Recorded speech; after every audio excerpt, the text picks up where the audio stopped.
सभी भक्तों को श्री शिवाय नमस्तुभ्यम हर हर महादेव ओम नमः शिवाय। 14 जुलाई आषाढ़ नवरात्रि की अष्टमी तिथि। इस आषाढ़ नवरात्रि की अष्टमी तिथि के दिन एक बेलपत्र इस प्रकार से समर्पित कीजिए, आपके जीवन के सारे दुख समाप्त होंगे। किस प्रकार से समर्पित करना है आपको इस बेलपत्र को, वो जानकारी हम आपको आज के ही वीडियो में देंगे। वीडियो को लाइक करके, चैनल को सब्सक्राइब करके, वीडियो को शेयर कर देना ताकि आगे आने वाले वीडियो आपको प्राप्त होते रहे। तो आपको कैसे करना है बेलपत्र समर्पित और किस प्रकार से करना है? तो अब आपको पहले एक जानकारी दे देते हैं। ये है आपका हाथ, जिसमें कुल 4 उँगलियाँ और साथ में 1 अंगूठा है। तो आपको ये अंगूठा और जो आपकी रिंग फिंगर होती है, सीधे हाथ की बात कर रहा हूँ मैं, रिंग फिंगर होती है, ये रिंग फिंगर होती है, इसको हम बोलते हैं अनामिका उँगली। इन दोनों उँगली से आपको बेलपत्र पकड़ना है। कहाँ से पकड़ना है? अब वो भी आपको समझाते हैं। तो जैसे कि ये बेलपत्र आप देख रहे हो, अब ये बेलपत्र का जो मिलन स्थान है, ये जो मिलन स्थान है तीनों पत्तियों का, इस स्थान से आपको इस बेलपत्र को पकड़ना है। इस बेलपत्र को पकड़कर क्या करना है आपको, बेलपत्र पकड़ लीजिए और बेलपत्र पकड़कर भगवान शंकर के मंदिर में पहुंच जाइए। कब करना है? अष्टमी के दिन करना है आपको ये उपाय। भगवान शंकर के मंदिर में पहुंचकर आपको सबसे पहले बेलपत्र समर्पित नहीं करना। ये जो नंदी जी हैं, इन नंदी जी के ऊपर जो आपके हाथ में बेलपत्र है, जिस हाथ में आपने बेलपत्र पकड़ा है अंगूठे और अनामिका उंगली से, उस हाथ को नंदी जी की पीठ के ऊपर रख देना है। और नंदी जी के कान में सबसे पहले उनकी पत्नी का नाम लेना है। सबसे पहले तो आपको ओम का उच्चारण करना है। ओम बोलकर नंदी जी की पत्नी, अब आप बोलोगे नंदी जी की पत्नी का नाम क्या है, तो उनका नाम है सुयशा जी। सुयशा जी का नाम लेना है और सुयशा जी का नाम लेकर नंदी जी के कान में आपकी दुख, आपकी तकलीफ और आपके जीवन में जो भी परेशानी है उसका स्मरण कर देना है। इसके बाद में जो परेशानी है, दुख है, तकलीफ है, उसका स्मरण कर देना। हाथ यहीं रखना नंदी जी की पीठ के ऊपर। इसके जिस हाथ में आपने बेलपत्र पकड़ रखा है उस हाथ को। इसके बाद में उस बेलपत्र को, ये जो माता अशोक सुंदरी का स्थान है शिवलिंग में, यहाँ पर समर्पित कर देना आपकी कामना करते हुए।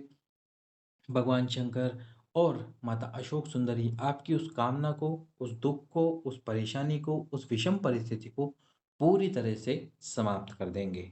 ये था 14 जुलाई आषाढ़ी नवरात्रि की अष्टमी तिथि को करने वाला उपाय। इस उपाय को प्रदोष काल में जरूर कर कराएं। दूसरा जो उपाय है वो उपाय कौन सा है? वो उपाय है काल भैरव के मंदिर वाला उपाय। काल भैरव के मंदिर में आपके जीवन, आप जानते हो कि काल भैरव भगवान शंकर का एक स्वरूप है, एक भगवान शंकर का ही एक अवतार है और वो स्वरूप बहुत ज़्यादा शक्तिशाली भी है और जो बहुत ज़्यादा ही उग्र भी है। तो यदि आपकी कोई कामना या आपका कोई रोग, अगर देखो कामना है तो उपाय कैसे करना है और रोग है तो उपाय कैसे करना है, दो तरह से इस उपाय को किया जाता है, वो हम आपको आज समझा देते हैं। यदि काल भैरव का मंदिर आपके आसपास है तो आप काल भैरव के मंदिर में चले जाइए। अगर मान लो काल भैरव का मंदिर नहीं है तो आपको क्या करना है, शिव जी के मंदिर में जाना है। और कब जाना है? 11 बजे के आसपास, सुबह 11 बजे के आसपास आपको शिव मंदिर में जाना है। अब आपको यहाँ पर 7 दीपक रखने हैं शिव जी के सम्मुख में। कितने दीप रखने हैं शिव जी के सम्मुख में? 7 दीप रखने हैं। काल भैरव का स्मरण करके जो भी कामना है, काल भैरव का स्मरण करो। हे काल भैरव, हे बटुक भैरव, और जो भगवान शंकर का अवतार है, जिससे भगवान शंकर ने जो प्रजापति दक्ष है उनका संहार किया था, जिसका नाम है वीरभद्र। तो वीरभद्र का स्मरण करके, काल भैरव का स्मरण करके, बटुक भैरव का स्मरण करके ये सातों के सातों दीप प्रज्वलित कर दो। और इन दीप में आपको बाती कौन सी लगानी है? लंबी। और क्या डालना है इन दीपों के अंदर? तेल। कौन सा तेल डालना है? वो भी सरसों का तेल। सरसों का तेल डालकर काल भैरव का स्मरण करके ये दीप शिव जी के सम्मुख में प्रज्वलित कर दो। यदि अब आप चाहते हो कि रोग मुक्ति हो तो आपको इसमें दीप प्रज्वलित नहीं करने। रोग मुक्ति के लिए दीप प्रज्वलित नहीं करने और ना ही बात लगानी। इसके लिए आपको क्या करना है फिर?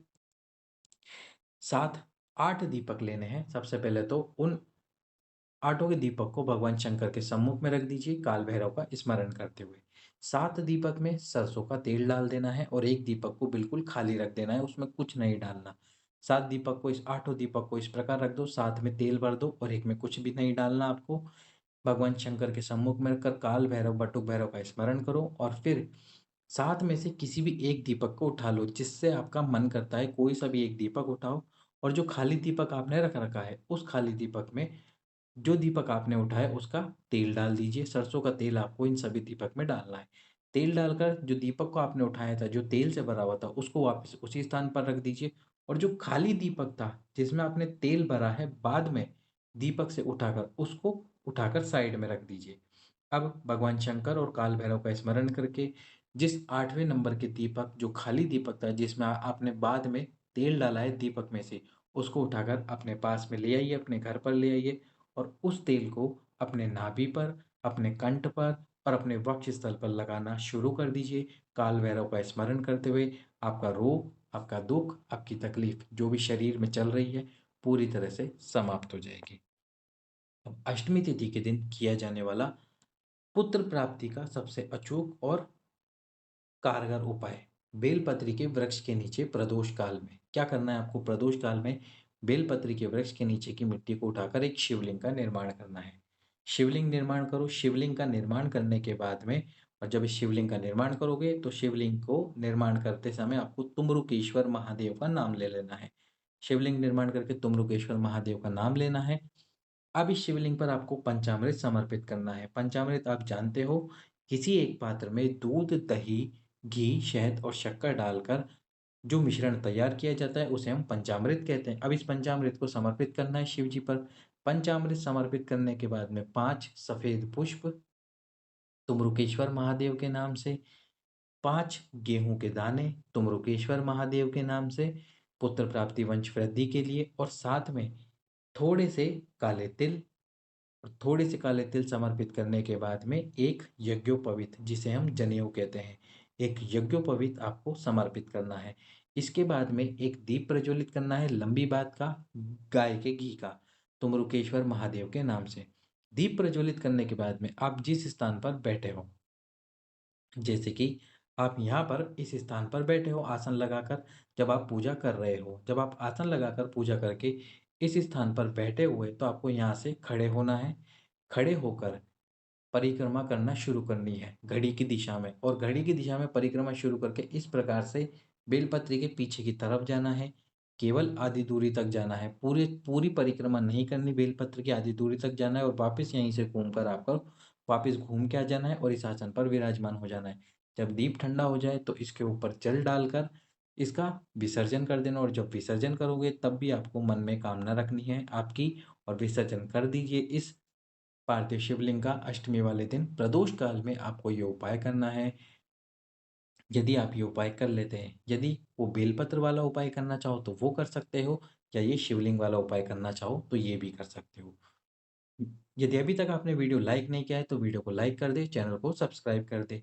तो इस प्रकार से आपको काल भैरव, बटुक भैरव और साथ में भगवान शंकर के ये शिवलिंग वाले उपाय करने हैं। जो भी उपाय आप कर सको जरूर कीजिए। सभी भक्तों को श्री शिवाय नमस्तुभ्यम। हर हर महादेव।